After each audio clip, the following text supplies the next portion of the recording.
Mi nombre es Vidal Muñiz y tengo el privilegio de llevarles a través de la Biblia domingo tras domingo, y hoy no es excepción.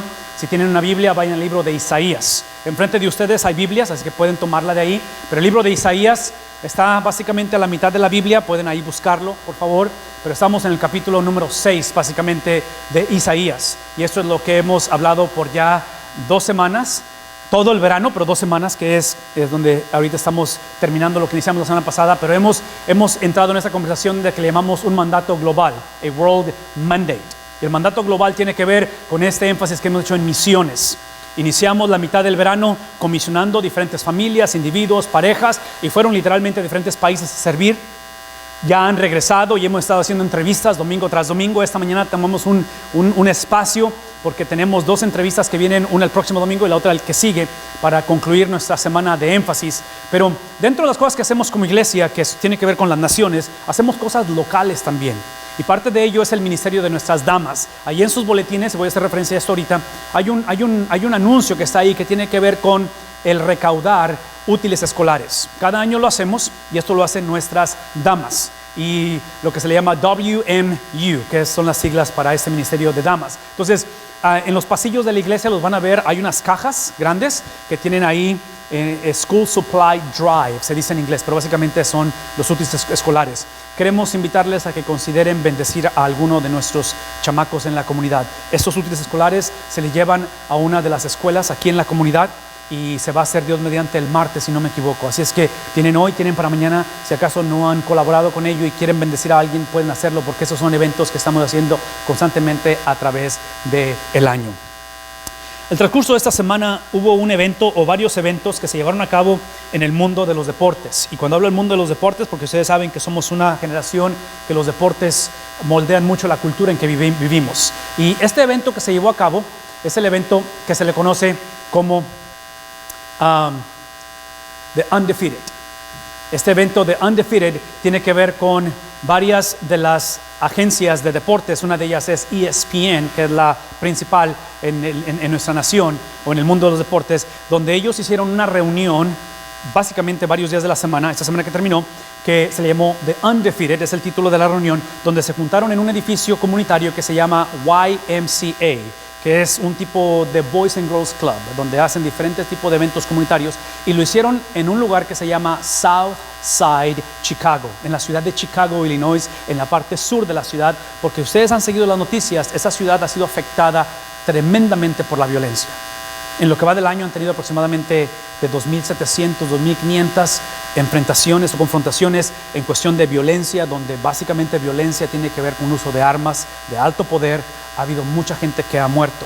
Una de las personas que se hizo presente, porque esto tiene que ver con deportistas, con agentes cívicos, con personas de diferentes plataformas de mucha influencia, se reunieron para hacer un panel de discusión y ver cómo ayudar a la conversación. Una de las personas que se hizo presente en ello es uno de los atletas de más renombre en nuestra cultura, y su nombre es Dwayne Wade. Él ha jugado en diferentes equipos, o en el equipo de Miami con el básquetbol profesional, pero recientemente se le invitó a él porque él es un nativo de Chicago.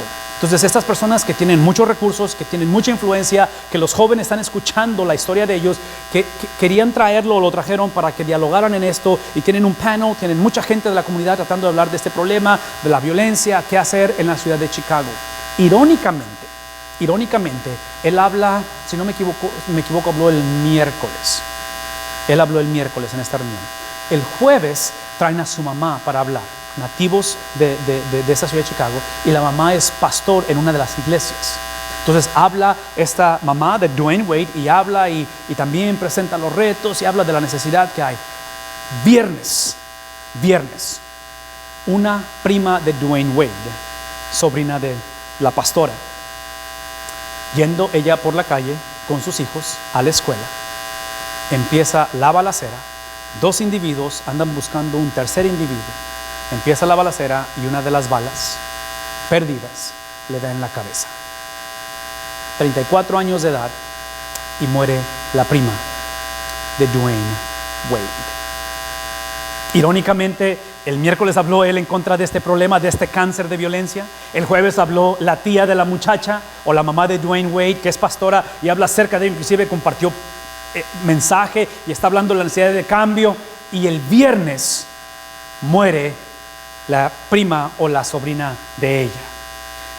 Yo no sé si ustedes han estado en situaciones como esas, no de perder un ser querido así, pero en situaciones donde ustedes están tratando de hacer algo y sucede exactamente lo opuesto.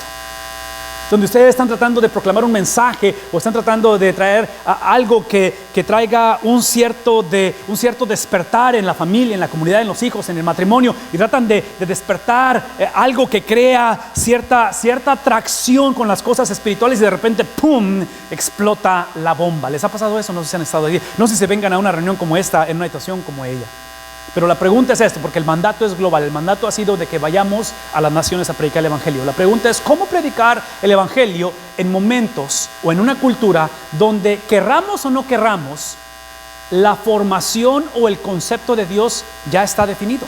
Piensen por un momento, piensen, estas familias, ¿sí? Estas familias que acabo de mencionar son familias que, por lo que escuchamos, son cristianos, pero el concepto de Dios ha sido redefinido. E inclusive parte de la historia es que esta mujer de 34 años de edad dejó 4 hijos, ahora huérfanos o ahora sin madre, de los cuales no sé quiénes son. Sé que son niños pequeños porque llevarlos a la escuela, pero me imagino, tengo la idea de que el concepto de Dios en la vida de estos niños ha sido cambiado, o ha sido moldeado un poquito diferente a lo que ellos pensaban que era Dios. Entonces, la semana pasada hablamos de no tener lo que en inglés se le llama no tener home court advantage. Entonces, un escenario como el que les acabo de dar, ya no es tanto que no tienes la ventaja de estar en casa jugando el juego de la vida. Un evento como el que acaba de suceder, sientes como que fuiste sacado del juego. Sientes como que ahora literalmente odias el juego, porque si existe Dios, ¿cómo es posible que esto suceda? Le suceda a mi prima, le suceda a mi sobrina, le suceda a mi mamá, o le suceda a mi hija, porque salió ahí la foto de la mamá de la muchacha. Entonces, en un contexto como el que estamos hablando, trágico, ¿sí? Pensar en las inundaciones de Luisiana, pensar en Italia, ¿sí? Hace algunos días, la devastación del terremoto, ¿sí? Tal parece que lo que obviamente es algo que siempre ha sucedido, tragedia siempre sucedió. Los medios sociales, la tecnología hace que tengamos acceso instantáneo a esos eventos y literalmente sean puestos como en una lupa y sean, en inglés decimos la palabra magnified, sean incrementados. Entonces, ¿qué hacer al respecto? Sí, el libro de Isaías y básicamente el resto de la Biblia fue escrito en ese tipo de contextos: tragedias, decepciones, traiciones, pecado, rebeldía y obviamente mucha sangre derramada. Iniciamos la semana pasada hablando de Isaías porque dijimos en los primeros versículos que Isaías entra al templo en el año que murió el rey Usías. ¿Recuerdan eso? Versículo 1 de Isaías. Y encontramos que esta no es necesariamente la conversión de Isaías, eso es más que nada como una experiencia donde el mandato o donde la tarea es elevada a algo diferente. Y el punto de la historia fue la semana pasada, es que Isaías tiene que responder a este contexto, a este mandato o este llamado en un contexto que está en contra o está literalmente no a favor de tener lo que se le llamaba la semana pasada home court advantage, de estar en casa en esta cuestión del juego. Entonces, lo que aprendimos la semana pasada, si tienen una Biblia, quiero que la saquen por favor, porque no va a estar en la pantalla, es que en el libro de Isaías descubrimos, eso es de la semana pasada, descubrimos que Isaías tiene un encuentro con Dios. Y la manera en que se encuentra con Dios, Isaías está en el capítulo 6, versículo número 3. Dice que al encontrarse con Dios, encontró estos seres angelicales o serafines. Ellos declaraban, Isaías 6:3, y decían el uno al otro: Santo, santo, santo es el Señor Todopoderoso. Y toda la tierra está, ¿qué dijimos la semana pasada? Está llena de tu gloria. Entonces básicamente lo que dijimos es que una es la santidad de Dios, otra es de que Él es el Señor Todopoderoso, es el capitán de las huestes celestiales.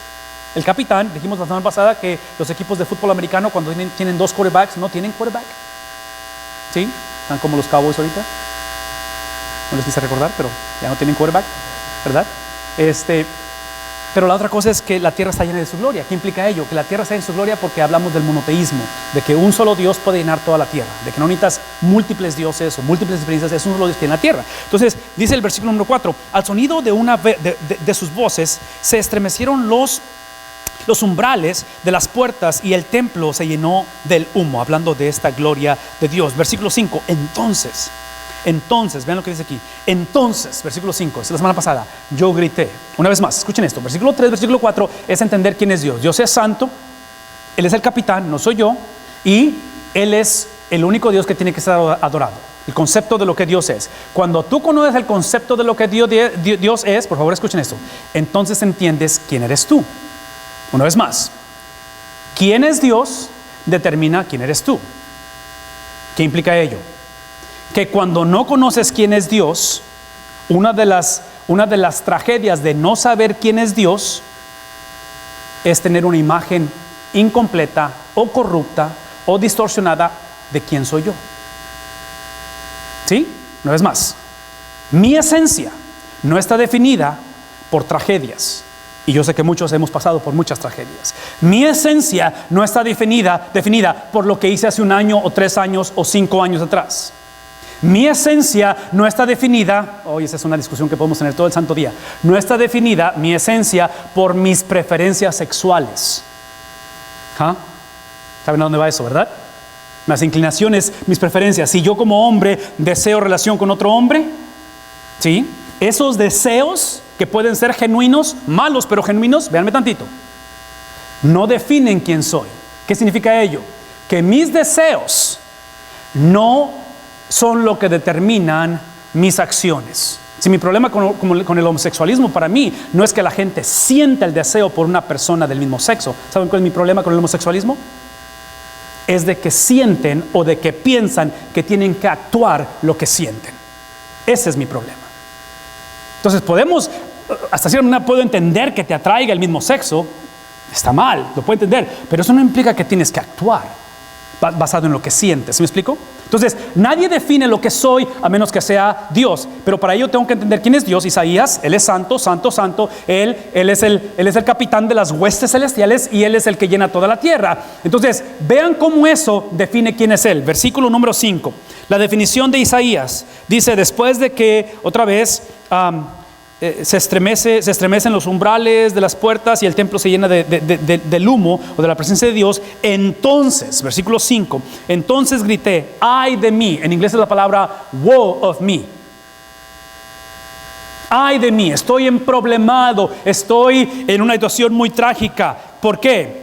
Dice el versículo 5, porque estoy perdido. La palabra en inglés es la palabra ruin, es la palabra damn.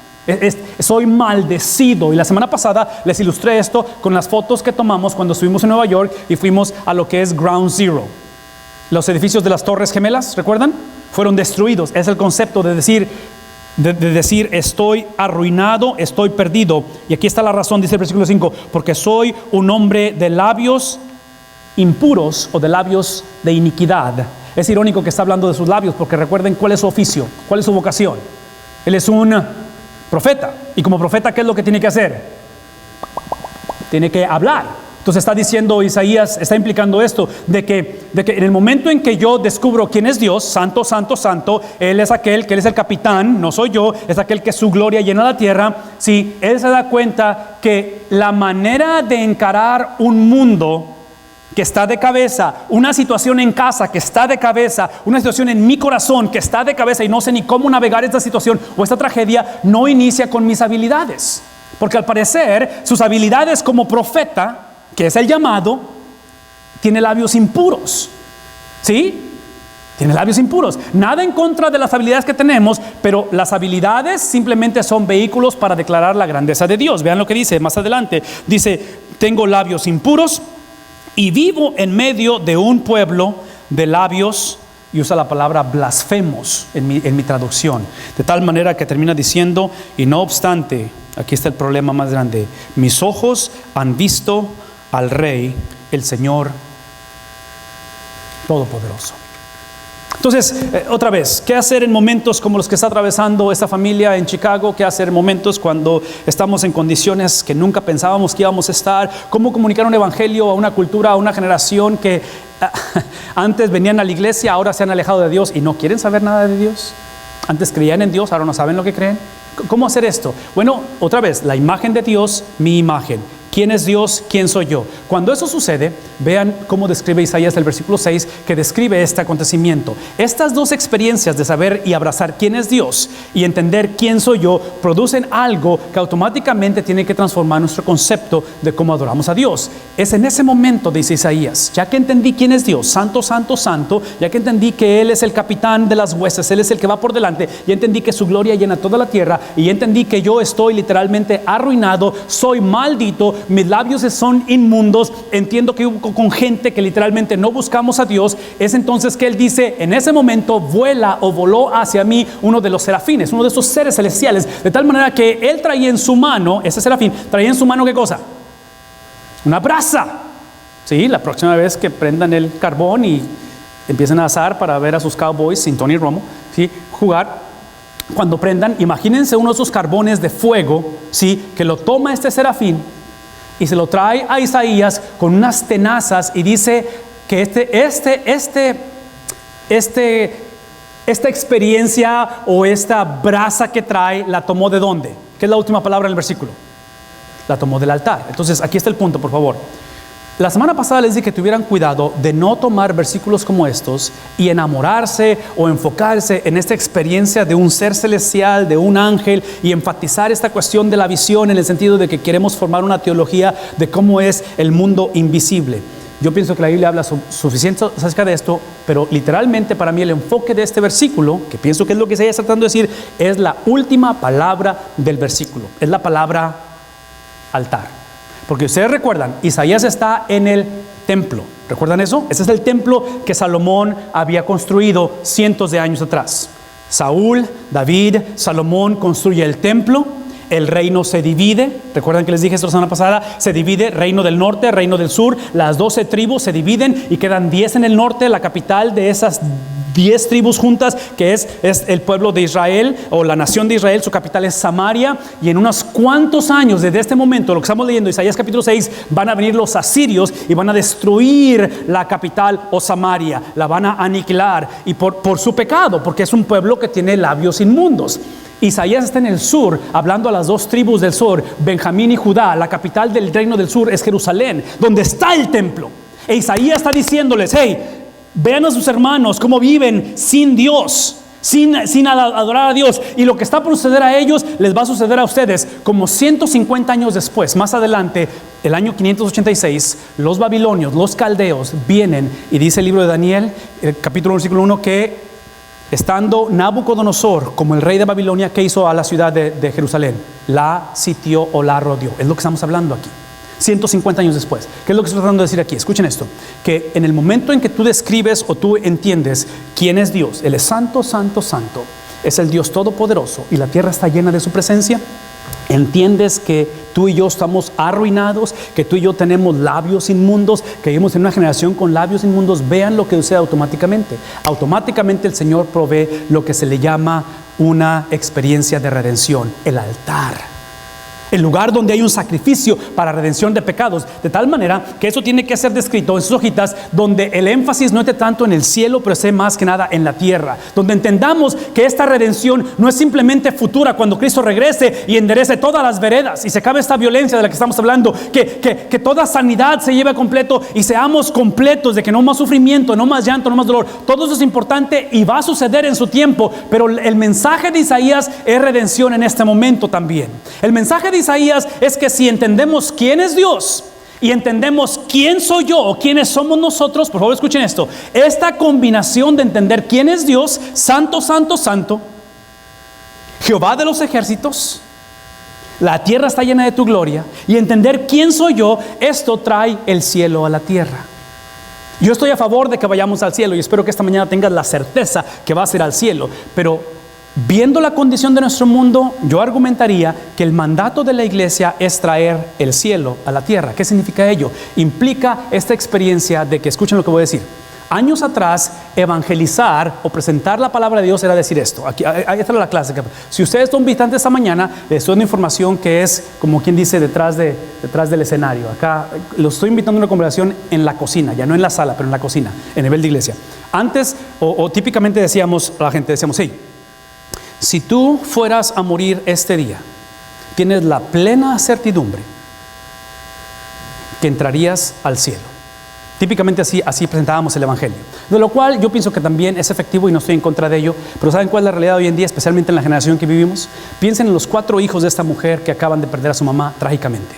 ¿Ustedes creen que ellos, a la edad que tienen, y deben de estar chiquitos, ustedes creen que ellos están pensando ahorita en este momento en el cielo?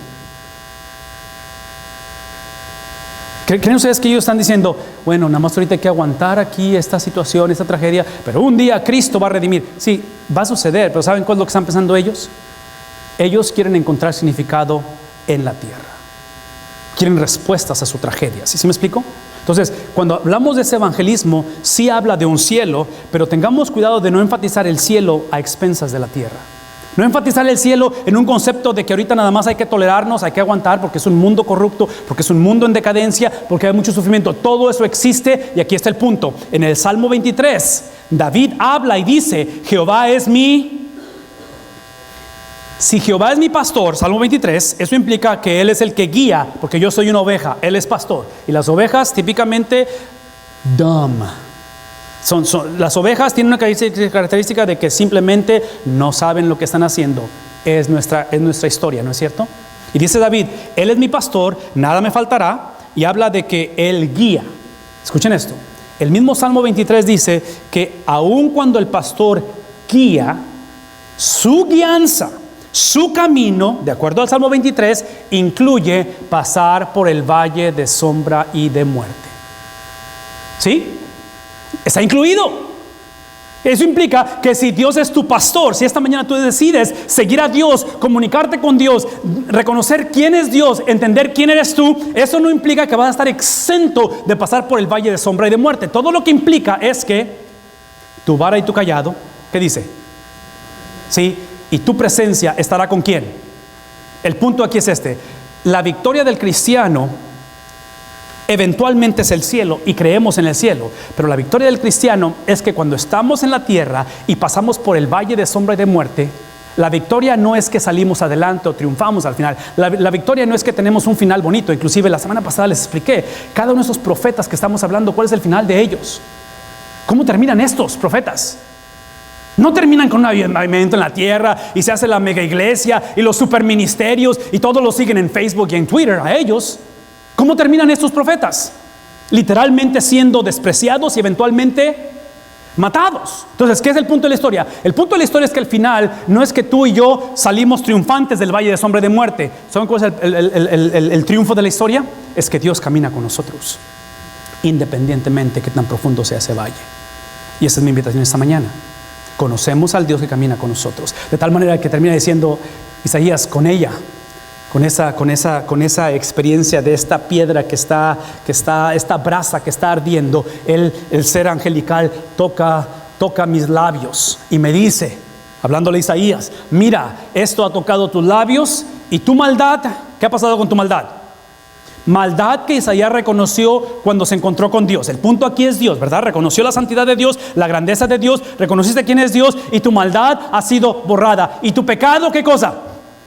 Tu pecado ha sido perdonado. De tal manera que en mi mente me traduzco, me traslado, mejor dicho, a la experiencia de los discípulos estando en la barca. ¿Recuerdan la historia? No se la han leído, pero en los evangelios hay una historia fascinante donde los discípulos están pescando, andan en alta mar, al Señor se le ocurre aventarse una pestaña y se va a dormir. Y los discípulos están trabajando, están pescando. ¿Qué sucede de repente? Así de repente, sin pensarlo, no checaron Facebook, no checaron el GPS, no checaron el Weather Channel, y de repente en medio de alta mar se viene una tempestad, una tormenta. Y la Biblia enseña que los discípulos tuvieron miedo de morir, de padecer, y van y despiertan al maestro, le mandan un text, lo había puesto en vibrar, no alcanzaba a escuchar a Cristo, finalmente lo despiertan, se levanta Jesús, ¿y qué es lo que hace Jesús? Calma la tempestad. Ese es el punto. La Biblia enseña que de tener miedo a perecer, ahora tienen pavor. Y esto lo he tratado de ilustrar varias veces y no sé si esto va a tener resonar con ustedes o si les gustan las películas, pero hay una película que hizo Mel Gibson con René Russo hace algunos años, 10 años o no sé qué, que se llama Ransom. Tiene que ver con un secuestro y secuestran a su hijo. Los secuestradores, el líder de los secuestradores es, irónicamente, es el líder de la policía. y tiene este negocio obviamente sucio y clandestino. Secuestran el hijo de esta pareja que son millonarios, y el punto de la película, ya saben, secuestro y todo el drama, y al final lo recuperan, y lo recuperan porque este jefe de la policía, les voy a echar a perder la película, el jefe de la policía va a organizar todo donde quiere ahora la recompensa, y está en la casa de Mel Gibson para recibir el cheque. El niño ya fue entregado a sus papás, pero el niño nunca vio a sus secuestradores, siempre lo tuvieron tapado, de tal manera que el niño por primera vez ahí en la casa empieza a caminar por el pasillo, acercándose a la oficina donde está Mel Gibson con el capitán de la policía, que es el que secuestró al niño, y sin poder, y casi al voltear y al entrar, el niño escucha la voz del policía, la cual él la reconoce, y en ese momento, es lo que hacen en la película, en ese momento el niño se orina. ¿De qué? Pero no es nada más miedo.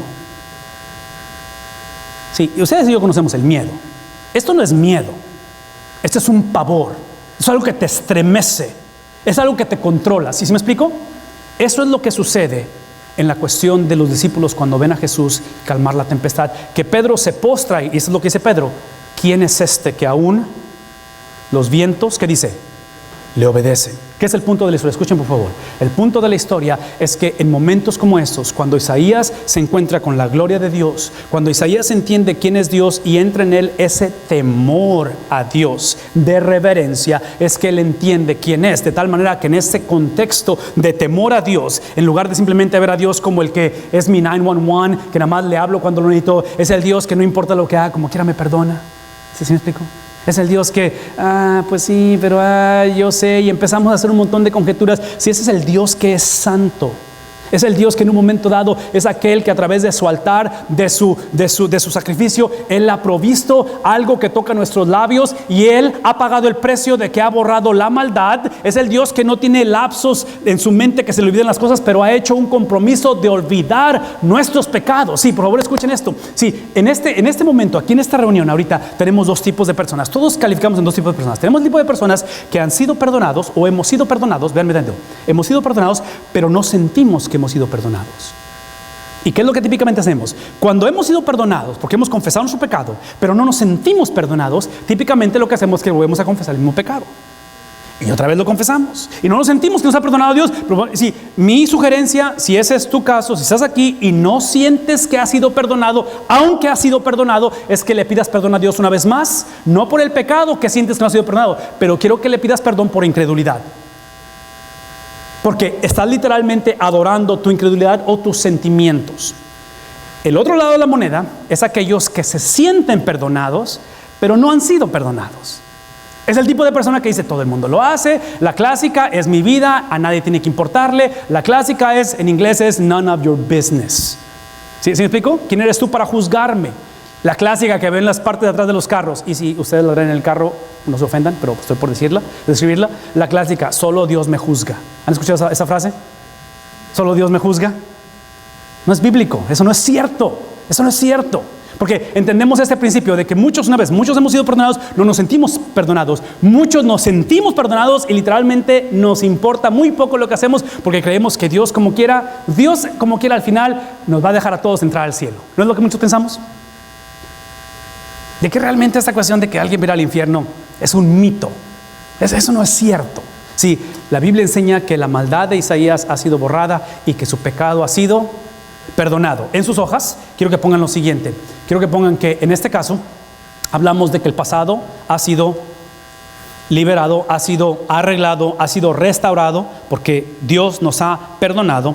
Nuestro futuro está asegurado, tenemos la plena certidumbre. La palabra esperanza, hope, en la Biblia no es lo que en inglés llamamos wishful thinking, de que ojalá, sí, ahorita muchos están con la esperanza que Tony Romo regrese en 4 semanas. Eso es esperanza, no es lo que la Biblia dice. La Biblia habla de esperanza como certidumbre, certeza. El futuro está asegurado, ¿sí o no? El futuro es seguro. El pasado ya fue arreglado, sí, de tal manera que ahora nos consume, ahora encaramos, ahora transformamos, ahora nos lanzamos al presente. al presente. La iglesia tiene que ejercer este presente de tal manera que si esta mañana tú has entendido el mensaje de purificación, de redención, de que esta experiencia de un ángel tomar estas brasas, ponerlas en la boca de los labios de Isaías, entender que su pecado ha sido perdonado porque es un hombre con labios impuros, que es un Dios que a través del altar ha provisto una redención para el pecado. Vean el propósito de esa redención. Y aquí vamos a concluir. El versículo 8 dice abiertamente: después de haber sido purificado o perdonado, es entonces que oí la voz de ¿quién? Oí la voz de Dios. Y esta voz me dice, can we get the lights please guys? Esta voz me dice, ¿a quién enviaré? ¿Se dan cuenta que la redención de nuestras vidas nunca es para nosotros simplemente, pero es para alguien más? ¿Se dan cuenta que esta mañana la primera pregunta que Dios hace cuando Él ofrece esta redención a tu vida y Él te da la oportunidad de poner tu vida a cuentas con Dios, no es para que simplemente dejes ciertos hábitos, aunque debemos de dejarlos, no es simplemente para que ahora puedas tener un mejor hogar, lo cual espero que lo tengas, no es simplemente para que ahora sí consigas trabajo que ha estado escaso, sí, todo eso es importante y Dios tiene la habilidad de suplirlos, pero la razón por qué Dios se revela a nosotros y nos da la oportunidad de conocerle tal y como es, santo, santo, santo. Conocerle como aquel que literalmente es el capitán de las huestes celestiales. Conocerle como aquel que su gloria llena toda la tierra. Y me da la habilidad esta mañana de sentir la convicción que necesito esa brasa en mis labios, que necesito ser perdonado. Sí, la razón de todo ello es porque automáticamente la pregunta es: ¿a quién enviaré? ¿Será posible que esta mañana la razón que nosotros no estamos yendo o no queremos ir es porque no hemos conocido la imagen genuina de Dios? ¿Será posible que esta mañana no estamos yendo o no nos sentimos capacitados porque estamos dependiendo en la habilidad de hacerlo, como Isaías, que era profeta? Él, su habilidad era de hablar y el Señor le dice: tienes labios inmundos. ¿Será posible que esta mañana estamos en una condición de la clásica, estamos esperando en el Señor? ¿Han escuchado eso? Simplemente estoy orando, hermano, estoy orando. Y no estoy en contra de la oración, obviamente, pero vean el contexto de este pasaje. Está hablando de que ¿a quién voy a enviar? Y abiertamente dice el Señor: ¿a quién va a ir por nosotros? ¿Y qué es la respuesta de Isaías? Sí, la situación no ha cambiado. El pueblo de Israel sigue igual. La condición alrededor de él es caótica como siempre. Es simplemente que se encontró con Dios. Y en ese momento Isaías, su respuesta de decir envíame a mí, es así, abiertamente es una petición de oración. Es el contexto de este envíame a mí. Aquí estoy, heme aquí. En otras palabras, este es el momento en el cual ya no voy porque Dios me llama, voy porque mi corazón lo desea. Voy porque me doy cuenta que el problema en mi hogar es que no es tanto que estamos en contra de Dios, es que mis hijos tienen un concepto diferente de Dios. No es tanto que mis papás no sean cristianos, es que las tragedias, las situaciones, la enfermedad, las experiencias han moldeado quién Dios es. Y ahora mi llamado es vivir de tal manera que aun cuando reconozco que tengo labios inmundos, tengo labios contaminados y vivo en una generación de hombres y mujeres con pecado, ¿sí? He entendido que la transformación de mi generación simplemente depende de que mi vida exprese y refleje. Y cuando digo mi vida, es cómo hablo, cómo trato a los demás, cómo lidio con las finanzas, cómo lidio con mi propio perdón, cómo yo manejo mi tiempo, mis habilidades. Presento el cuadro de la gloria, la majestad de Dios, de que lejos estoy de ser una persona sin pecado, porque no somos sin pecado, simplemente somos personas que ahora no nos conformamos a arrastrar nuestro pecado. Ahora vivimos, escuchen eso, ahora vivimos con una pasión genuina de buscar y entender que mi salvación es para crecer en similitud a Cristo. Esa es la razón por qué Dios nos está llamando esta mañana. Esa es la razón por qué Isaías tiene una petición de oración cuando dice al Señor: hey, estoy en el templo y por lo que acabamos de describir, no hay nadie más en el templo. No estaba en un culto, no estaba en un avivamiento, era nada más él, donde de repente se da cuenta que la presencia de Dios está ahí, donde encuentra serafines, encuentra seres celestiales, y pasa todo eso que acabo de describir, y al final el Señor dice: ¿a quién voy a enviar? ¿Quién irá por nosotros? Y no es como que Isaías estuvo así como que, bueno, ¿quién más? ¿Quién dice yo? No, pues no hay nadie más. Dice Isaías: bueno, pues como ya fui al seminario, pues como soy hijo de pastor, o como pues, o sea, pues mis papás son cristianos. ¿Sí me explico? Esa no es la actitud de Isaías. La actitud de Isaías es literalmente un deseo de orar y decir: Señor, heme aquí, envíame a mí. Esta mañana yo estoy convencido de que Dios está llamándonos, de que tenemos una experiencia genuina delante de nosotros. Y otra vez empezamos hablando de experiencias radicales y trágicas como la de esta gente en Chicago, pero a lo mejor tu historia no es muy separada de esa realidad. A lo mejor tú estás aquí y a lo mejor parte de ese problema es que en el hogar hemos caído en una rutina donde hemos hecho de Dios simplemente una experiencia religiosa, donde hemos hecho de Dios un genio de la lámpara, o simplemente la presencia de Dios se ha disipado porque nos hemos rebelado en contra de Él. Yo no sé dónde estamos en este peregrinar, pero déjame decirte que esta conversación con tu hogar, con tu iglesia, con tu comunidad, en un momento en el cual Dios nos está llamando, inicia con hombres y mujeres que están dispuestos a decir: heme aquí, envíame a mí.